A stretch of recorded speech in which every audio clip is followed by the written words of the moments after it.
Hello everyone, welcome you all in my channel Knowledge in Nursing by Onko.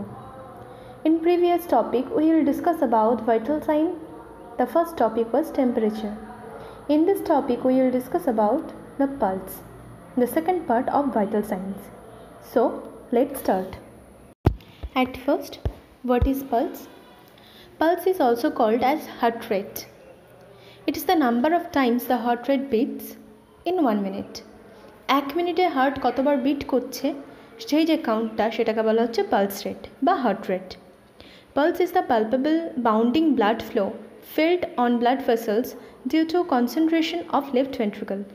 Left ভেন্ট্রিকলের কনসেন্ট্রেশনের জন্য আর্টারির উপর যে ব্লাড ভেসেলের উপর যে ব্লাড ফ্লোটা ফেল্ট হচ্ছে, যেটা একটা প্যালপেবল, মানে আমরা টাচ করলে ওটা প্যালপেবল করতে পারি এবং প্যালপেট করেই আমরা সেটাকে কাউন্ট করি, এটাকেই পালস বলা হচ্ছে।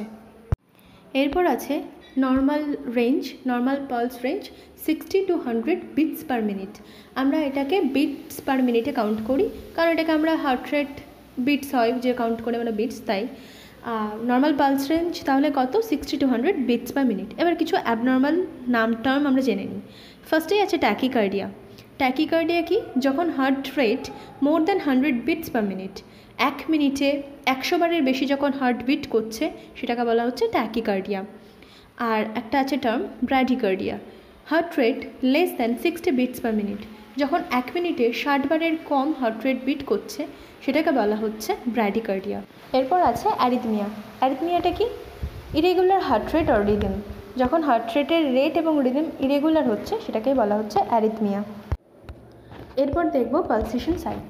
আমরা কোন কোন জায়গাতে পালসটা চেক করে থাকি। যে কোনো আর্টারিতে আমরা প্রেস করলে আমরা পালস চেক করি।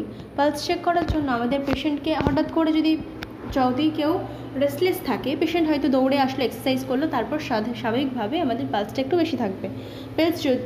পেশেন্ট যদি রেস্টে থাকে সেক্ষেত্রে পেশেন্টের পালস রেট নর্মালি একটু কম থাকবে। তাই normal range 60 to 100 beats per minute, এটা আমরা আগেই দেখলাম। এবার আমরা পালস কোথায় কোথায় চেক করব আর কিভাবে চেক করব। প্রথমে বলি কোথায় কোথায় চেক করব। প্রথমে আমরা যদি উপর থেকে কাউন্ট করতে থাকি, একদম উপরেই আছে টেম্পোরাল বোনের ওখানে আমরা চেক করি টেম্পোরাল পালস। তারপরে আছে ফেশিয়াল, মুখে আছে ফেশিয়াল।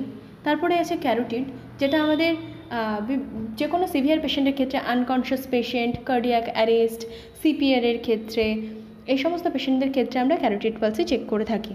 তারপর আছে এপিক্যাল, বাচ্চাদের আমরা এপিক্যাল পালস চেক করি। এরপর আছে ব্রেকিয়াল অ্যান্ড রেডিয়াল, হাতে দুটো পালস আছে, brachial and radial, most common site for assessment of pulse. Radial তো আমরা খুবই ইউজ করি, তারপরে ব্রেকিয়ালই ইউজ করি এবং ক্যারোটিডও খুব বেশি ইউজ হয়। এরপরে আছে ফিমোরাল, যেটা আমাদের পায়ে থাকে। পায়ে তো ঠিক নয় পজিশনটা, ওটা আমাদের গ্রয়েনের ওখানে যে পালসটা চেক করা হয় সেটা হচ্ছে ফিমোরাল পালস। এরপর আছে পপলিটিয়াল, হাঁটুর পিছন দিকে পপলিটিয়াল।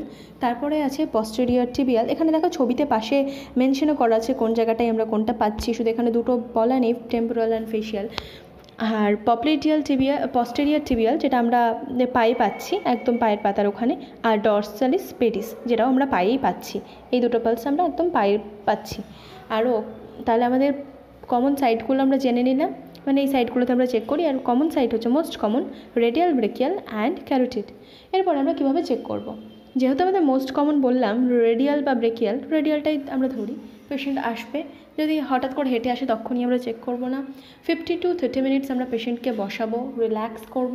পেশেন্ট বসবেন, পেশেন্টের হাতটা সাপোর্টে রাখতে হবে এবং হাতের মিডল 3টে ফিঙ্গার দিয়ে আমরা পালসটা চেক করব। কখনোই আমরা থাম্ব দিয়ে পালস চেক করব না, কারণ থাম্বের ইটসেলফ একটা পালসেশন থাকে।